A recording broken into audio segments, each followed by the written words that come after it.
Então Gideão se levanta, quebra os ídolos, derruba os altares, os bosques. Quando eu vejo Gideão derrubando os bosques, sabe o que eu vejo? Os bosques, sabe o que eu vejo? Os bosques eram os lugares que eles adoravam aos outros deuses. Eu vejo Gideão derrubando as fontes de adoração do inimigo. Então Gideão derruba os altares, derruba os lugares onde o inimigo era adorado. Crê na palavra do Senhor, guerreia. E o que Deus dá em recompensa a tudo isso que Gideão fez? Deus dá 40 anos de paz para Israel. A igreja aqui tem buscado o avivamento, correto? O avivamento não vai ser para uma semana não, irmão.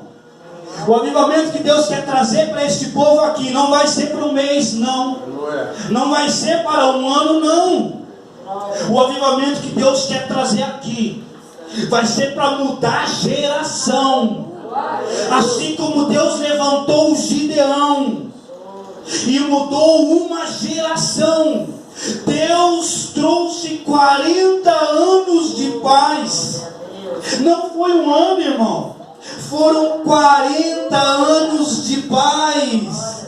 Foi toda uma geração, toda uma vida. 40 anos é uma vida. É verdade. Porque ele obedeceu, porque ele se levantou, porque ele derrubou os altares que estavam no meio do povo. Então, irmão, a coisa é mais séria do que nós pensamos. Deus não quer te trazer um avivamento que você se alegra no culto e vai para casa alegre, passa uma semana alegre, um mês alegre e as coisas começam a desandar. Não.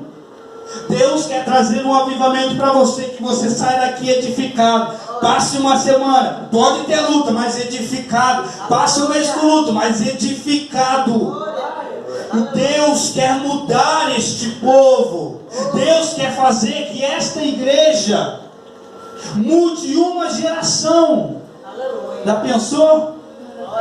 Através dessa campanha aqui, igreja. Se vocês buscarem realmente o que o Senhor tem para vocês. A palavra do Senhor fala em Jeremias: bem sei eu os planos que tenho para vós, planos de dar paz. Aleluia. Os pensamentos de Deus são mais altos do que os nossos pensamentos. Nós queremos coisas pequenas, irmão, mas Deus tem coisas maiores para nós. Deus tem coisas além daquilo que nós pensamos. Mas para nós conseguirmos as coisas que vão além, é necessário algo de nós. É necessário que nós venhamos negar a nós mesmos e começar a tentar andar segundo o que Deus fala para nós. O salmista Davi diz em Salmo 119 e no versículo 11: escondi a tua palavra no meu coração para não pecar contra ti. A única maneira que nós fazemos para não pecar contra o Senhor é esconder a palavra dele aqui dentro do nosso coração. Em Apocalipse, no capítulo 3, no versículo 11, a palavra do Senhor fala: eis que venho sem demora, guarda o que tens para que ninguém tome a tua coroa. Guarde essa promessa, guarde esse chamado que Deus tem no teu coração. Aleluia. Guarde ele, esconda ele. Aleluia. E Deus vai te dar vitória. E Deus vai te fazer sobressair sobre os inimigos. Glória a Deus. Quando eu vejo o Senhor ensinando o povo a orar, tem uma parte que ele diz: livra-nos de cair em tentação. Sabe o que eu aprendo quando eu vejo o Senhor nos ensinando a orar para não cair em tentação? Eu aprendo que quem busca em oração é mais difícil cair em tentação. E quem cai em tentação é porque não estava orando tanto. Então, se você quer um avivamento, se você quer algo do Senhor, o Senhor te chama para orar nesta noite. O Senhor te chama para se retirar do teu quarto e começar a buscar em oração. Em 2 Reis, no capítulo 23, nós vemos outro avivamento, através de um rei chamado Josias. Josias se levanta ainda quando era criança, tinha 8 anos e começou a reinar em Jerusalém. E quando ele atingiu uma certa idade, Deus coloca no coração de Josias um avivamento. Da mesma forma que o Senhor trouxe ao coração desta igreja um avivamento, Deus trouxe no coração de Josias um avivamento. Josias ouve a voz do Senhor e começa a trabalhar para que esse avivamento aconteça. Aleluia. E eu quero observar aqui algumas coisas que Josias fez para nós fazermos também. Amém. A Bíblia diz que Josias, a primeira coisa que ele faz, ele repara o templo. O templo ele já estava dividido, já tinha alguns utensílios para Baal, alguns utensílios de adoração a deuses estranhos. Então Deus manda Josias retirar tudo o que tinha dentro do templo. O que eu aprendo aqui? Quem é o templo hoje? Nós somos o templo. O nosso coração é o templo, igreja. O seu coração é o templo do Senhor. E que comunhão tem luz com trevas? Não tem comunhão. Não existe comunhão entre o Senhor e o inimigo, não. Entre o Senhor e o pecado, não. Então, assim como Josias reparou o templo antes do avivamento cair numa porção grande, ele reparou o templo. E a Bíblia diz que depois que ele repara o templo, ele passa a ler a lei do Senhor perante o povo. Sabe o que eu aprendo aqui? A palavra do Senhor voltando, a palavra do Senhor sendo ministrada aos corações. Josias repara o templo, traz a lei do Senhor novamente no meio do povo, e depois Josias sai e começa a derrubar os altares de Baal que tinha ao redor de Jerusalém. Então nós começamos de dentro, começamos a reparar aquilo que não está certo. Porque uma coisa eu aprendo, irmão, eu sei que a palavra é Cristo. Então quando Deus dá uma palavra a você, Cristo está se revelando a você. Então sempre vai nos confrontar. Se estamos tristes, Ele vai nos alegrar. Se estamos desanimados, Ele vai nos animar. Se estamos no caminho errado, Ele vai mostrar o caminho certo. Então, sempre seremos confrontados pela palavra. A palavra sempre vai nos direcionar por um caminho melhor. Então, Josias repara o templo, traz a lei para o meio do povo, derruba os altares que estavam à sua volta. E Deus traz um grande avivamento no meio do povo de Israel, através de Josias. E quando eu vejo o que Josias fez, isso me leva lá para Mateus, no capítulo 13, a parábola do semeador. A Bíblia diz que certo homem saiu a semear, e quando aquele homem semeava, algumas sementes caíram à beira do caminho, outras sementes caíram entre as pedras, outras sementes caíram entre os espinhos, e outras sementes caíram em boa terra. A semente que caiu na beira da estrada, veio os pássaros e pegaram aquela semente, roubaram, levaram. As sementes que caíram no meio dos pedregais começaram a crescer, mas devido a não ter chão fundo, devido à terra que estava embaixo daquela semente não estar trabalhada, aquela semente, aquele fruto, ele começou a crescer, mas chegou um tempo que o sol começou a castigar, e porque ela não estava bem firme, não estava bem arraigada, ela começou a secar.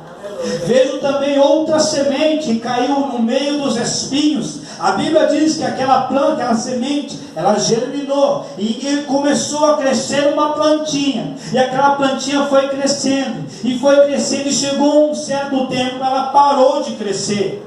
Por quê? Porque os espinhos a sufocaram, não tinha espaço para o crescimento dela. Ela começou a ser, o alimento que era para aquela semente, começou a ir para os espinhos, para os matos que estavam em volta daquela semente. Então aquela semente perde a força e também murcha.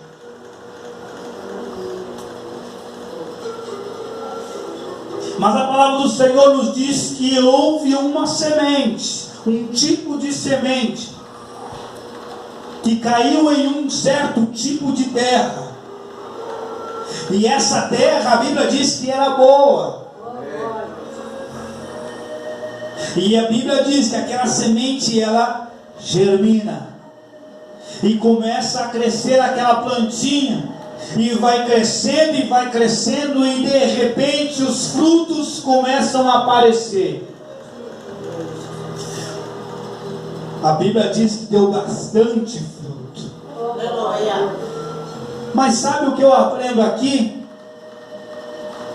Que aquela semente que caiu na beira do caminho, Jesus Cristo diz que aquelas pessoas que ouvem a palavra, mas não dão atenção. Vem o inimigo e rouba a palavra do coração dessas pessoas. Aquelas pessoas, aquela semente caiu no meio das pedras, e a planta cresce, mas depois seca. São aquelas pessoas que ouvem a mensagem, até recebem a mensagem, mas não, por não ter profundidade no seu coração, aquela palavra que Deus deu para ela, aquele presente que Deus deu, aquela revelação, aquela promessa, aquela direção que Deus deu para aquela vida, ela murcha. Outra semente é a que caiu no meio dos espinhos. A Bíblia diz que foram os cuidados da vida. Nós recebemos a palavra muitas das vezes, mas os cuidados dessa vida começaram a sufocar aquela semente. Irmão, pode ser que hoje você tenha uma semente no seu coração que esteja sufocado pelos cuidados da vida, sufocado pelas coisas que estão nos rodeando, porque tem tantas ofertas, são tantos entretenimentos que nós temos, e pode ser que esta promessa, esta palavra que Deus te deu, não está acontecendo porque está sufocada pelos espinhos, pelos cuidados da vida. Mas a Bíblia diz também que algumas sementes caíram em boa terra. Boa terra. O que é uma boa terra? A boa terra é a terra que foi trabalhada. A boa terra não é aquela terra que ele chega, não, aqui é boa terra, vou jogar e vai nascer. Não. A boa terra é aquela que o fazendeiro, ele chega, ele limpa o terreno, ele vira aquela terra, ele aduba aquela terra, para depois que a semente caia naquela terra, venha produzir. Então, para essa promessa que Deus tem dado a essa igreja, para que esse avivamento aconteça, vai ser preciso você trabalhar bastante no teu coração, hein? Porque Deus tem falado que está com você. Deus tem falado que vai te pegar no momento em que você começar a afundar. E tudo isso que Deus está falando aqui são sementes que estão sendo lançadas no teu coração. Mas eu digo uma coisa: se o teu coração for como aquele coração, como aquela terra cheia de pedra, não vai dar certo. Ou como aqueles terra cheia de espinhos, não vai dar certo. Então é necessário um certo esforço teu. Limpa o teu coração. Vira a terra do seu coração. Isso exige esforço. Porque quando essa promessa, quando essa palavra cair no seu coração, aí você vai começar a ver os frutos do Senhor. Amém? Amém. Quando eu olho para a Bíblia, eu vejo ali em Atos, no capítulo 2, eu vejo um grande avivamento acontecendo ali, né? Vemos ali o povo se reunido e o Espírito do Senhor sopra sobre aquele lugar. O avivamento acontece, desperta a igreja lá dos apóstolos. Mas aonde que aquele avivamento começa? Aquele avivamento começou, irmãos, há 400 anos antes da vinda de Cristo. Isaías se levanta e profetiza: ei, voz do que clama no deserto, prepara o caminho do Senhor. E depois de 400 anos depois daquela profecia, ouve-se uma voz no deserto, e aquela voz começa a clamar, começa a preparar o caminho do Senhor. E sabe o que aquela voz diz? Arrependei-vos, porque é chegado o reino dos céus. Então, da mesma forma que esta igreja aqui está buscando arrependimento, e depois do avivamento, está certo, porque aquele avivamento na igreja de Atos dos Apóstolos começou lá no deserto, uma voz falando: arrependa-se, arrependa-se, porque é chegado o reino dos céus. Aleluia.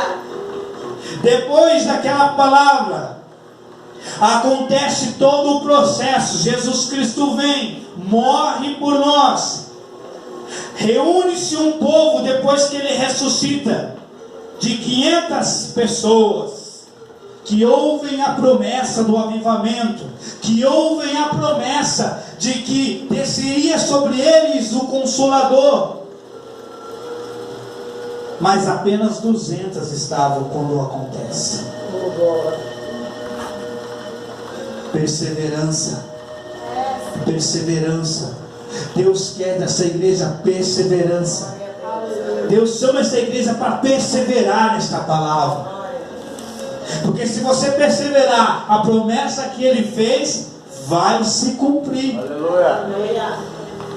E quando eu vejo que as coisas são muito maiores do que nós pensamos, sabe aquela profecia 400 anos antes de Cristo, que Isaías profetizou, dizendo assim: voz do que clama no deserto, prepare o caminho do Senhor. Estava falando de João Batista. Sim, mas aquela profecia não parou por ali não, irmão. Aquela profecia chega até os nossos dias.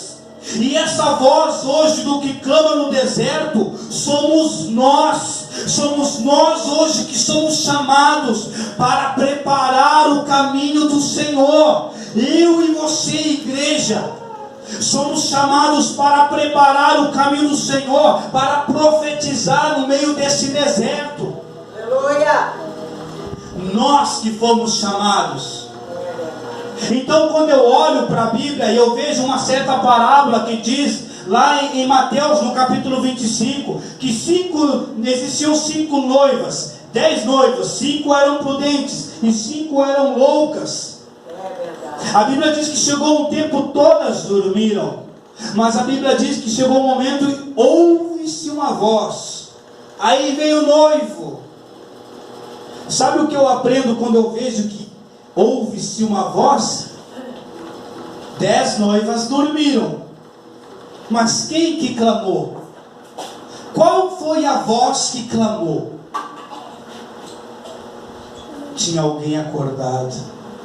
Tinha alguém acordado.